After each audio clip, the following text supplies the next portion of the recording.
penyelenggaraan ajang MotoGP Awards tahun ini menyajikan suasana yang tidak seperti biasanya. Selama ini, acara penghargaan tersebut seolah didominasi oleh para pembalap dari Spanyol. Hal ini terasa dari fokus kamera, ulasan para jurnalis, hingga daftar nama pemenang yang seringkali terasa mudah diprediksi. Namun, untuk pertama kalinya dalam beberapa tahun terakhir, sorotan utama tidak lagi secara eksklusif tertuju pada para jagoan balap dari Eropa. Ada nama-nama baru yang berhasil menarik perhatian. Terasa ada energi baru yang mengalir, menandakan bahwa arah persaingan di dunia balap kini mulai berubah. Bahkan media Spanyol yang terkenal sangat menjaga dominasi pembalap mereka, kini tak sungkan melayangkan pujian. Mereka menjuluki Veda sebagai kejutan terbesar musim ini dan mengakui ia sebagai pembalap Asia pertama yang benar-benar menembus dinding dominasi Eropa. Ini jelas bukan pengakuan biasa. Selama bertahun-tahun, panggung MotoGP terutama di kelas-kelas pembinaan selalu dikuasai oleh pembalap muda Eropa. Mereka memiliki keuntungan akses penuh ke akademi balap modern, teknologi terbaik, dan jadwal kompetisi yang jauh lebih matang. Menyusup ke lingkaran elit tersebut adalah tugas yang sangat sulit, apalagi bagi pembalap yang berasal dari benua lain. Namun, dalam beberapa musim terakhir, Veda berhasil mencuri perhatian banyak pihak. Keunggulannya terletak pada beberapa hal.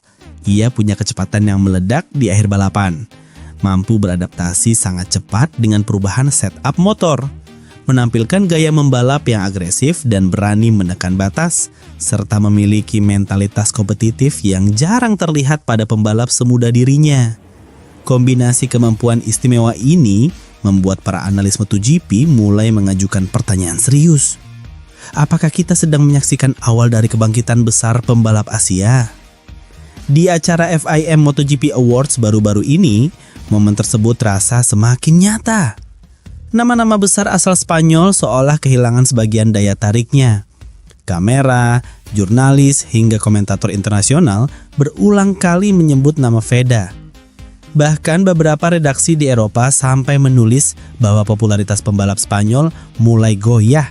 Salah satunya karena munculnya talenta global seperti Veda yang tidak bisa lagi dianggap remeh. Kehadiran Veda di kancah internasional membawa makna yang jauh lebih besar daripada sekedar hasil balapan di lintasan.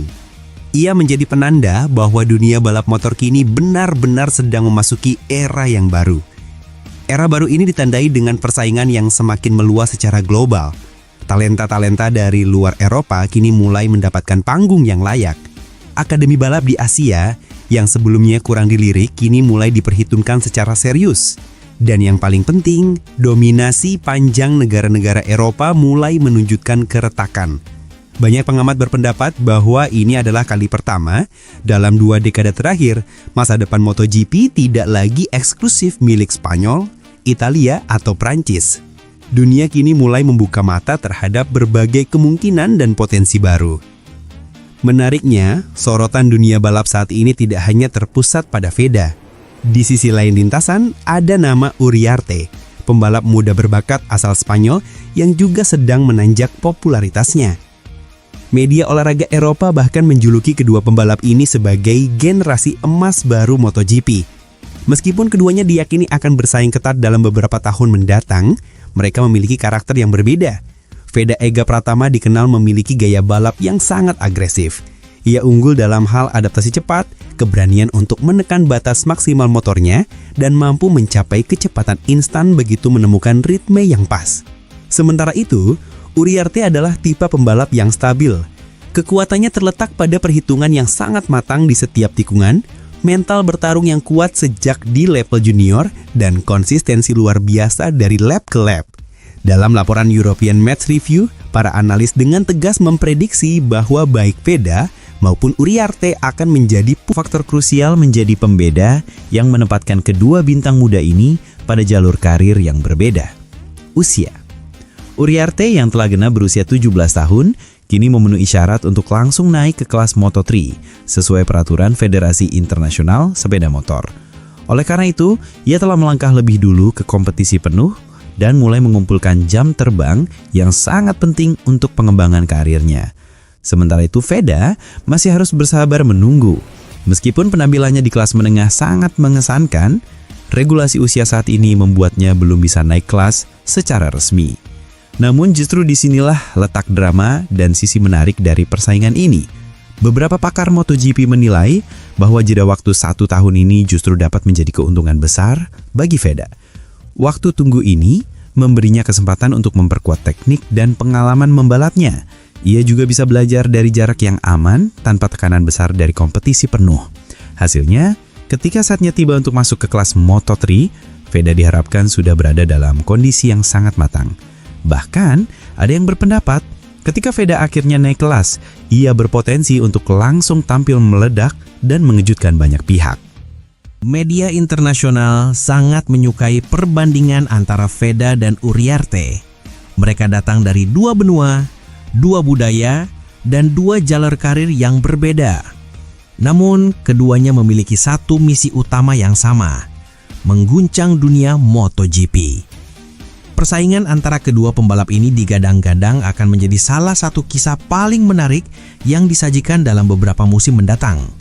Banyak analis bahkan menyandingkan rivalitas mereka dengan permulaan persaingan besar seperti Rossi melawan Lorenzo atau Marquez melawan Viñales.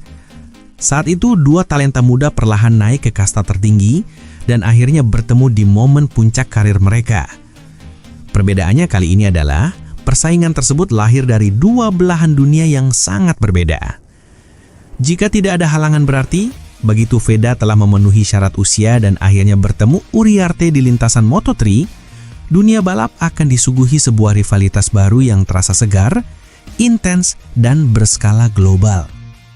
Musim baru Moto3 semakin mendekat dan ekspektasi yang disematkan pada kedua talenta muda ini, Veda dan Uriarte, semakin membesar. Uriarte akan menjalani tahun penuh pertamanya sebagai pembuktian diri, sementara Veda meskipun masih harus bersabar menunggu, terus mempersiapkan kejutan berikutnya. Pertanyaan yang kini muncul di benak para pengamat sudah bukan lagi apakah mereka akan berhasil. Pertanyaan itu sudah terlampaui. Fokus diskusi kini beralih kepada hal yang lebih mendasar. Seberapa besar dampak yang mampu mereka ciptakan dan seberapa cepat mereka akan mengubah total peta kekuatan Moto3. Sebab untuk pertama kalinya dalam sejarah, nama pembalap dari Indonesia muncul sebagai ancaman yang dipandang sangat serius.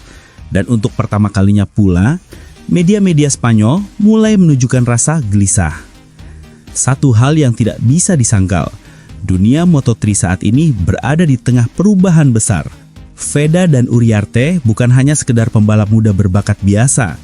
Mereka adalah representasi dari generasi baru yang menolak tunduk pada dominasi yang sudah berlangsung lama.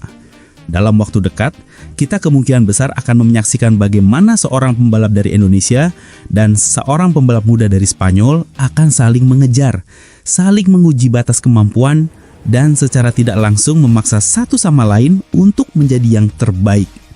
Ini adalah sebuah duel yang bukan hanya sekedar kecepatan di lintasan, tetapi juga tentang simbol kebangkitan 2 benua yang berbeda. Maka, pertanyaan besarnya kini adalah, apakah Veda akan benar-benar menjadi pembalap Asia pertama yang sukses menumbangkan dominasi kuat Spanyol di kancah balap motor dunia? Dunia Moto3 kini tengah menanti dengan antusiasme tinggi untuk menemukan jawabannya.